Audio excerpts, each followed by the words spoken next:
Oke, bismillahirrahmanirrahim. Assalamualaikum warahmatullahi wabarakatuh. Perkenalkan, kami dari kelompok 3 akan menjelaskan mengenai materi abstract function dan invariant yang dimana di dalamnya terdapat interface, invariant, serta abstract function.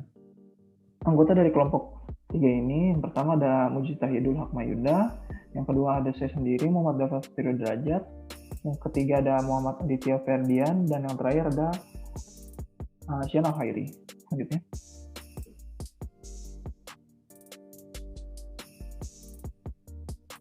Untuk pokok pembahasan yang akan dibahas pada materi ini, yang pertama ada abstract dan abstract function, lalu yang kedua ada interface, yang ketiga ada invariant, dan yang terakhir ada representation invariant.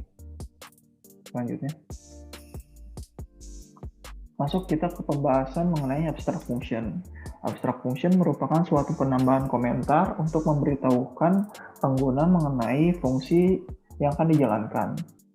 Abstract function ini atau fungsi abstrak dapat berguna untuk mengingat bagaimana jika suatu program berjalan secara abstrak.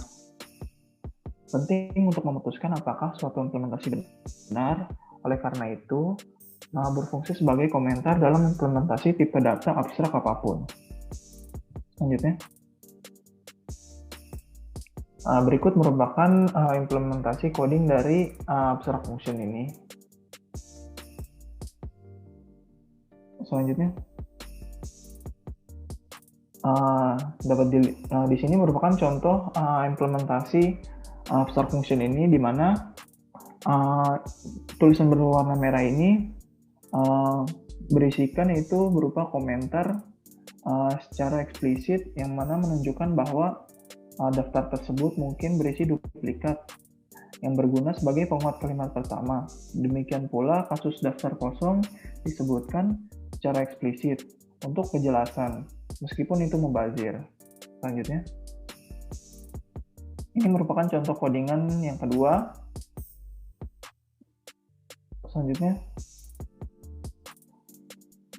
pada implementasi abstract function ini, pada codingan yang kedua, untuk implementasi kedua ini tidak mengizinkan duplikat, memberi petunjuk pada perbedaan penting. Kita dapat menulis fungsi abstraksi untuk representasi kedua ini sedikit lebih sederhana karena kita tahu bahwa elemennya berbeda. Fungsi abstrak tidak dapat langsung diimplementasikan dan harus berada dalam abstract class. Setelah itu, abstract function dapat dideklarasikan. Selanjutnya. Ini selanjutnya bisa dijelaskan oleh Muhammad Adit. Ya, selanjutnya adalah mengenai abstract class. Seperti yang sudah di slide sebelumnya, bahwa fungsi abstrak tidak dapat diimplementasikan langsung dan harus berada dalam kelas abstrak. Nah, jadi kelas abstrak class adalah suatu kelas yang mempunyai setidaknya satu abstrak method. Abstrak class adalah sebuah kelas yang tidak dapat diinstansi atau lebih mudahnya tidak dapat digunakan dalam pembuatan objek. Abstrak class hanya berisi fungsi-fungsi dari sebuah kelas, dan abstrak class harus diimplementasikan di kelas turunannya. Lanjut. Lalu ada abstrak method. Abstrak method adalah sebuah metode yang harus diimplementasikan oleh child class atau kelas turunan. Nah, jadi abstrak metode ini harus berada pada kelas atau interface. Abstrak metode ini tidak memiliki body method. Maka untuk menuliskan logik dari metode ini tidak perlu membuat kurung kurawal pembuka dan kurung kurawal penutup. Ya, ini lambangnya seperti ini ya, kurung kurawal pembuka dan kurung kurawal penutup. Lanjut. Yaitu selanjutnya kegunaan abstrak. Kelas abstrak terdiri dari beberapa metode abstrak. Kelas abstrak terdiri dari sebagian implementasi dengan subclass yang melengkapi implementasinya. Dengan kata lain, kelas abstrak memiliki beberapa kesamaan, yaitu bagian yang diimplementasikan oleh subclass dan juga memiliki perbedaan, yaitu metode yang dimiliki oleh kelas abstrak. Lalu kita dapat mendeklarasikan metode abstrak jika ada satu atau lebih subclass yang diharapkan mempunyai fungsionalitas yang sama tapi implementasinya yang berbeda. Lalu kita juga dapat menggunakan kelas abstrak untuk mendefinisikan behavior secara umum melalui subclass, sedangkan subclass menyediakan implementasi detailnya. Selanjutnya, jika kelas abstrak semua metode merupakan metode abstrak, sebaliknya kelas abstrak tersebut digantikan menjadi interface-nya. Lanjut. Nah, ini contoh pemanggilan kelas abstrak ya. Di sini kita menggunakan contoh pada bahasa pemrograman Java. Jadi sebelum nama kelas abstrak, sebelum kelasnya kita deklarasikan terlebih dahulu dengan menuliskan abstrak. Ini adalah superclass-nya ya, yang abstrak ini. Lanjut. Nah, ini contoh coding lengkapnya. Jadi di sini saya akan menjelaskan secara satu persatu setiap barisnya. Jika script ini dijalankan, maka akan menampilkan output mail. Nah, lalu pada line kedua, untuk membuat sebuah abstrak class, maka diharuskan menambahkan perintah abstrak class di depan class. Nah, di sini kan line 2 tuh yang abstrak class hewan. Nah, di kalimat kelas hewan kita deklarasikan terlebih dahulu abstrak dengan cara menuliskan abstrak ini ya. Lalu pada baris ketiga, untuk membuat abstrak method diharuskan menambahkan perintah abstrak di depan kelas sama ya. Selanjutnya itu pada line 6, kelas kucing extend hewan. Di dalam kelas hewan ini telah dibuat abstrak method dengan nama bersuara.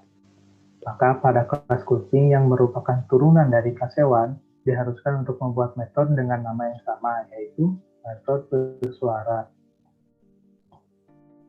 Lanjut. Selanjutnya akan dijelaskan oleh rekan saya. Nah, di sini saya akan menjelaskan mengenai interface, yang dimana interface itu merupakan suatu mekanisme yang dapat berguna untuk mengekspresikan tipe data abstrak. Interface dapat disebut juga mekanisme yang disediakan oleh Java yang memungkinkan berbagai konstanta atau menentukan metode yang dapat digunakan sejumlah kelas. Sebuah kelas mengimplementasikan interface jika mendeklarasikan interface dalam implementasi clause-nya dan menyediakan badan metode untuk semua metode interface.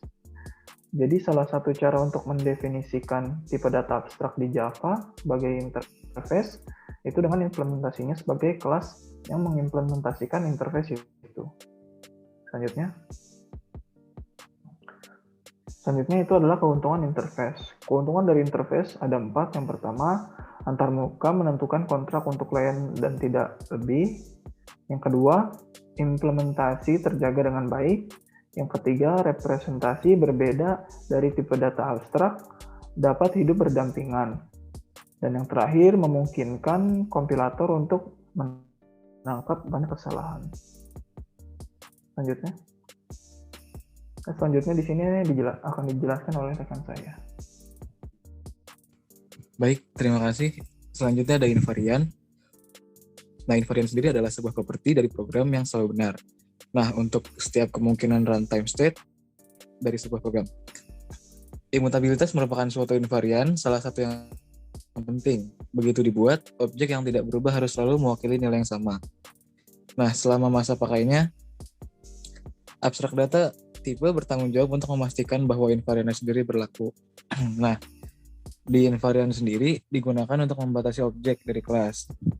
Contohnya, invariant sendiri membatasi status yang disimpan dalam objek.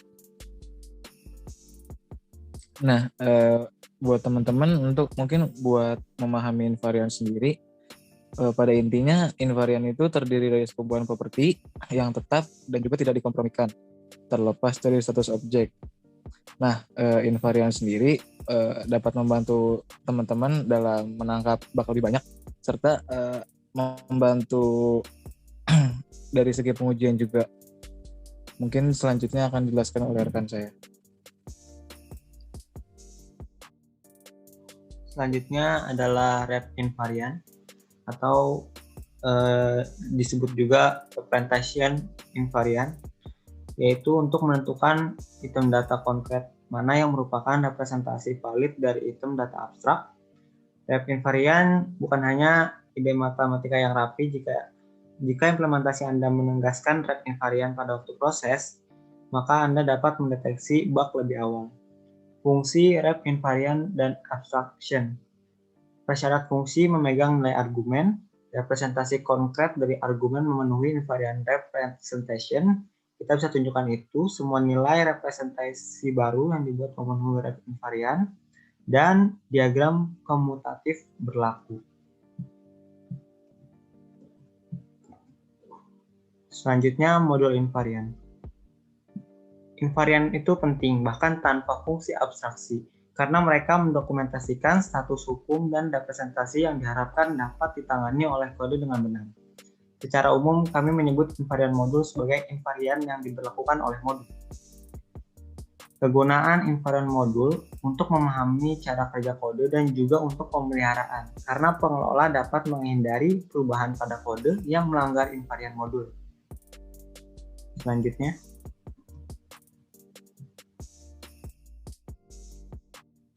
berikut merupakan referensi yang kami pakai. Selanjutnya, demikian presentasi yang dapat kami sampaikan. Kurang lebihnya mohon maaf. Wassalamualaikum warahmatullahi wabarakatuh.